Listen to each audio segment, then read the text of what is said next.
आज हम पढ़ेंगे कफ दोष। तो निरुक्ति क्या है इसकी? कफ की जो व्युत्पत्ति है वो केन जलेन फलति इति कफः से हुई है। ये अमरकोशकार जी ने दी है। इसका मतलब क्या है वो देखते हैं। कै का अर्थ होता है जल और फै का अभिप्राय होता है फलित होना। इसका मतलब है वह वस्तु जो पृथ्वी और विशेषतः जलीय तत्व के प्रभाव से अनेक परिणाम उत्पन्न करने की क्षमता रखती हो, कि वह इसके अंदर पृथ्वी भी है और जल भी है और उनके प्रभाव से ये बहुत सारे रिजल्ट दे सकती है हमें। ठीक है, उसे क्या बोलेंगे हम? कफ बोलेंगे। अब एक और डेफिनेशन इसमें निरुक्ति है, शिलिश आलिंगने धातु से मनन प्रत्यय होता है। क्या होता है? शिलिश आलिंगने धातु से मनन प्रत्यय होता है। फिर गुण होकर श्लेष्मन या श्लेष्मा शब्द बनता है। जिसमें गुण लग जाता है उसका गुण जो बनेगा, मतलब इसका अर्थ जो होगा वो श्लेष्मा बन जाएगा या श्लेष्मन। और आलिंगने का जो अर्थ होता है वो होता है संयोग कराना या जोड़ना।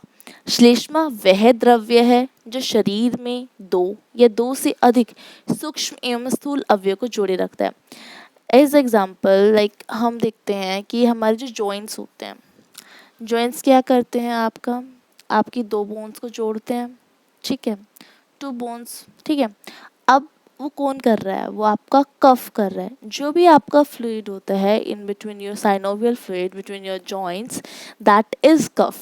ठीक है, अब आते हैं हम आगे। श्लेष्मा का 5 भौतिक संगठन क्या है? देखो, कफ दोष की उत्पत्ति में ना जल और पृथ्वी महाभूत की प्रधानता होती है। ये हमने ऊपर भी देख लिया। ठीक है, अब जल में क्या होता है? वो सत्व तमो बहुल आप।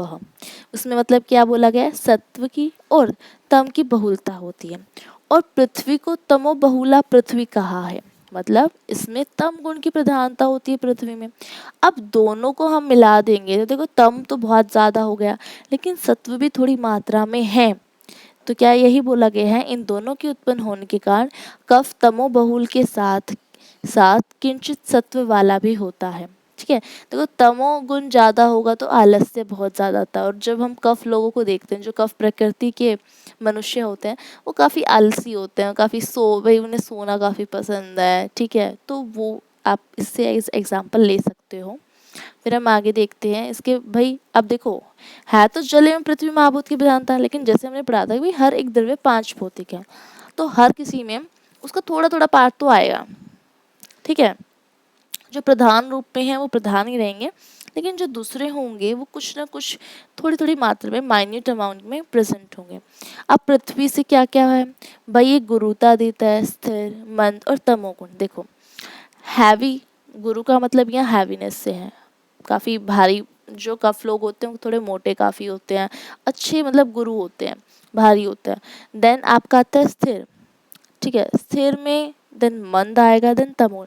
मंद देखो आराम आराम से चलते हैं। ठीक है, स्थिर होते हैं, इसका मतलब ये बोला गया है कि जो उनकी संधियाँ वगैरह होती हैं वो काफ़ी सही होती हैं। ये पृथ्वी गुण के कारण होता है। अब आता है आपका तमोगुण, जल। जल से क्या आता है? सोम गुण आता है, मतलब शीतलता। उनमें क्या है कि भाई वो थोड़े शील भाव के हैं, थोड़े शांत भाव के हैं। पिच्छिल, मृत्सन। ठीक है, ये आगे इनके गुण बताए गए हैं, तब इनका मैं मीनिंग बताऊंगी आपको। देन अग्नि। अग्नि से क्या हो रहा है? स्निग्ध आ रहा है, लवण, अम्ल और सत्व गुण। देखो इसमें 2 गुण आ गए, अम्ल और लवण। जब हमने पित्त को पढ़ा था तो पित्त में क्या बताया गया था कि वहाँ पे भी क्या है? अम्ल गुण है। लेकिन जो हमारे सुश्रुत जी थे उन्होंने क्या बोला था कि जो अम्ल गुण है वो उसकी विदग्ध अवस्था में मिलता है, लेकिन जो उसका कटु गुण है वो उसका एक प्राकृत गुण है। ठीक है, प्राकृत रस, सॉरी। ठीक है, अब आते हैं हम वायु पे। वायु हमारे यहाँ पे क्या है? शीत है। वायु की वजह से क्या हो रहा है? शीतलता आ रही है। जो कफ लोग होते हैं थोड़े, मतलब कहते हैं ना, मतलब उनका जो वो रहती है, आप टेम्परेचर बोलते हो, वो शीत होते हैं, थोड़े ठंडे होते हैं। जैसे पित्त में क्या था कि वो लोग दूसरे लोगों से थोड़ा गर्म होते हैं, तो उसमें उष्णता थी। और यहाँ पे वायु की वजह से यहाँ शीतलता आई। आकाश है मृदु। मृदु का मतलब होता है आपका यहाँ पे कि काफ़ी शिथिल से होते हैं, मतलब नहीं बोलूँगी मैं, काफ़ी सॉफ्ट होते हैं वो लोग। ठीक है, अब आगे हम इसका देखते हैं स्वरूप और इसका गुण। तो कफ का स्वरूप एवं गुण क्या है? जो चरक सुशित वाग्भट जी थे, दोनों वाग्भट द्वय, वृद्ध वाग्भट जी और लघु वाग्भट जी, काश्यप आदि ने कफ का निरूपण उसके गुण वर्णात्मक लक्षणों के आधार पर किया है। किस पे? गुणों के आधार पर स्वरूप को बताया है। अब इसका स्निग्धः शीतो गुरुर्मन्दः श्लक्ष्णो मृत्सन् स्थिरः कफः, ये अष्टांग हृदय सूत्र स्थान का पहले अध्याय का 12वां श्लोक है। कफ को इन्होंने स्निग्ध माना है, स्निग्ध का मतलब ऑयली, चिकना है।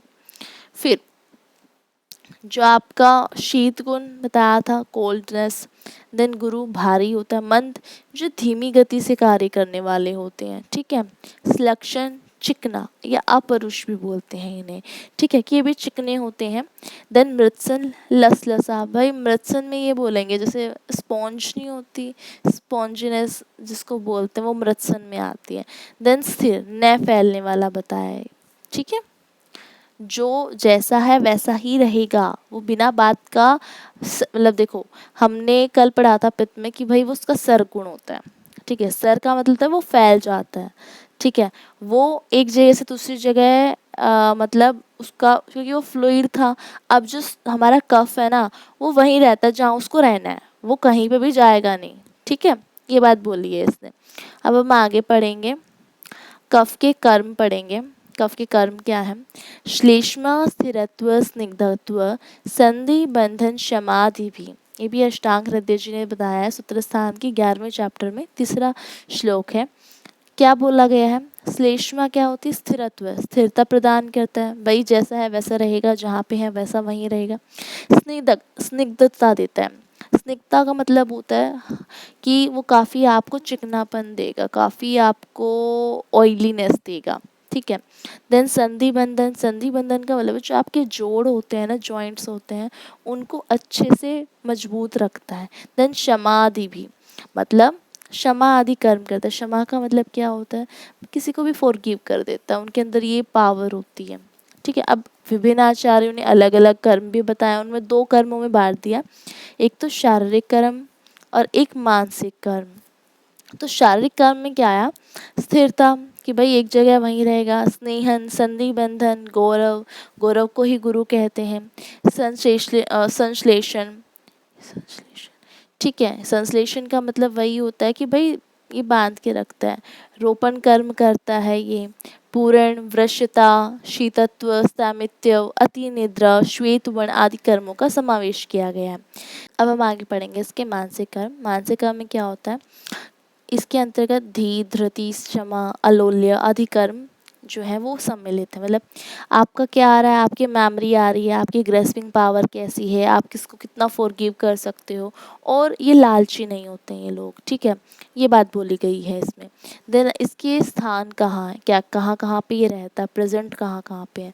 उरह शिरो ग्रीवा प्रवाण अमश्यो मेदश्च श्लेष्म स्थानानि तत्रापि उरो विशेषेण श्लेष्म स्थानम।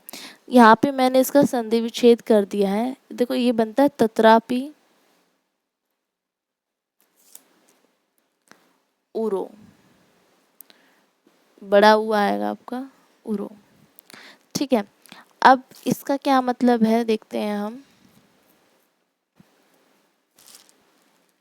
जो श्लेष्म है वो उर प्रदेश में रहता है। उर का मतलब क्या है? यहाँ पे आपका जो चेस्ट रीजन होता है ना, ये वहाँ पे होता है, ठीक है। देन शिर आपके वही आपके हेड में रहता है। ग्रीवा आपके जो गला प्रदेश होता है, जो आपका ये उसमें रहता है। पर्व जो यहाँ पे बोला गया है वो आपके यहाँ जॉइंट्स को भी बोला गया है। आमाशय, आमाशय आपका बोला गया है यहाँ पे स्टमक। एंड मेद, मेद यहाँ पे एडिपोज टिश्यू से लिया गया है, लेकिन इसमें भी जी कहाँ पे विशेष रहता है? वो उरा प्रदेश में ही विशेष रहता है, ठीक है, ये पॉइंट लिख लीजिएगा आप। फिर आता है प्राकृत श्लेष्मा के भेद क्या है? अवलंबक, क्लेदक, बोधक, तर्पक, श्लेषक, त्वभेदयः श्लेष्मा। अष्टांग संग्रह सूत्र स्थान का 20वां श्लोक है कि 5 प्रकार का होता है ये। अवलंबक कफ, क्लेदक कफ, तर्पक कफ, बोधक कफ और श्लेषक कफ, ठीक है। अब हम आगे देखेंगे कि भाई ये क्या क्या कर्म करते हैं, कहाँ कहाँ प्रेजेंट होते हैं। तो पहले आता है अवलंबक कफ। अवलंबक कफ कहाँ होता है? ये उरस में, मतलब वही चेस्ट रीजन में होता है आपका। फिर क्या करता है कि खुद से स्ववीर्य, क्या है कि स्ववीर्य का मतलब होता है खुद के वीर्य से त्रिक का तथा अनरस से हृदय का अवलंबन करता है। ठीक है, आपका जो अनरस होगा, मतलब आपने जो खाया है, आपने जो भी आहार लिया है, उससे जो डाइजेशन के बाद जो रस मिलता है, उससे हृदय का अवलंबन होगा। एंड शेष कफ स्थानों का अंबु कर्म द्वारा अवलंबन करता है। ठीक है, क्लेदक कफ कहाँ पे प्रेजेंट होता है? ये आमाशय में होता है, स्टमक में होता है और अंसंघात का क्लेदन करता है। मतलब जो आप खाना खा रहे हो, ठीक है, आप जो खाना खा रहे हो वो आप जो खाते हो उसके बाद उसको सॉफ्टन करता है, आर्द्र करता है, उसको गीला करता है। ठीक है, वो इसका काम है। जो आपने खाना खाया वो एक बोलस के रूप में जाता है हमारे अंदर स्टमक में, फिर उसके बाद उसको गीला करके कि भाई उसका अच्छे से डाइजेशन हो पाए, वो कौन प्रोवाइड करता है? वो क्लेदक कफ होता है। देन बोधक। बोधक क्या करता है, कहाँ पे प्रेजेंट होता है? ये आपकी टंग में प्रेजेंट होता है, जीवा में। उसको ही हम रसना भी बोलते हैं। और ये किस चीज़ का कर्म करता है? ये रस का बोधन करवाता है कि भाई मैंने अभी क्या खाया, मैंने बिटर खाया है या फिर मैंने स्वीट खाया है या सोल्टी खाया है। ये किससे पता लगेगा? ये बोधक से पता लगेगा। देन आपका आता है तर्पक। तर्पक शिर में प्रेजेंट होता है और ये इंद्रियों का तर्पण करता है। जितनी भी हमारी इंद्रियां होती हैं उनका जो तर्पण करता है वो तर्पक कफ होता है। देन श्लेषक। श्लेषक जो वो संधियों में प्रेजेंट होता है और संधि संश्लेषण का काम करता है। ठीक है, मतलब आपके जॉइंट्स में, संधि जॉइंट्स में प्रेजेंट होता है और जॉइंट्स को संश्लेषण, उनका बहुत अच्छे से नरिशमेंट प्रोवाइड करता है और सही वहीं पे उसका काम करेगा। ठीक है, ये आपका कफ कंप्लीट हो गया है। मेनली वही था कि आप जो कफ है ना, वो क्या करता है कि वो ना आपके जॉइंट्स में प्रेजेंट होता है, साथ में आपका ओज का मतलब बल का काम करता है। जो आपका नेचुरल हम बोलें कि भाई इसका तो बल बड़ा अच्छा है, इसकी तो इम्यूनिटी अच्छी है, इसकी तो स्ट्रेंथ काफ़ी अच्छी है, प्रोटेक्टिवनेस जो देता है वो कफ देता है हमें। ठीक है, और इसमें आप जल और पृथ्वी महाभूत की प्रधानता जैसे मैंने आपको बता दिया है। ठीक है, इसके गुण पढ़ लीजिएगा और इसके 5 प्रकार के आपको मैंने इसके भेद बता दिए हैं। इसके अंदर और कुछ नहीं है, यहाँ से ही आएगा। मैं आपको नोट्स प्रोवाइड कर दूँगी, मैं लिंक दे दूँगी टेलीग्राम चैनल का, वहाँ पे मैंने सभी के नोट्स डाल दिए हैं, आप वहाँ से इसको ले लीजिएगा। और अगर आपको जेपीजी फॉर्म में चाहिए तो आप मेरे इंस्टा से ले सकते हैं। ठीक है, अगर आपको अच्छी लगी है वीडियो या कोई डाउट हो तो आप वहाँ पे कमेंट कर सकते हैं। I will try to be कि मैं आपके कमेंट पढ़ के उसके बाद उसका आंसर दूँ।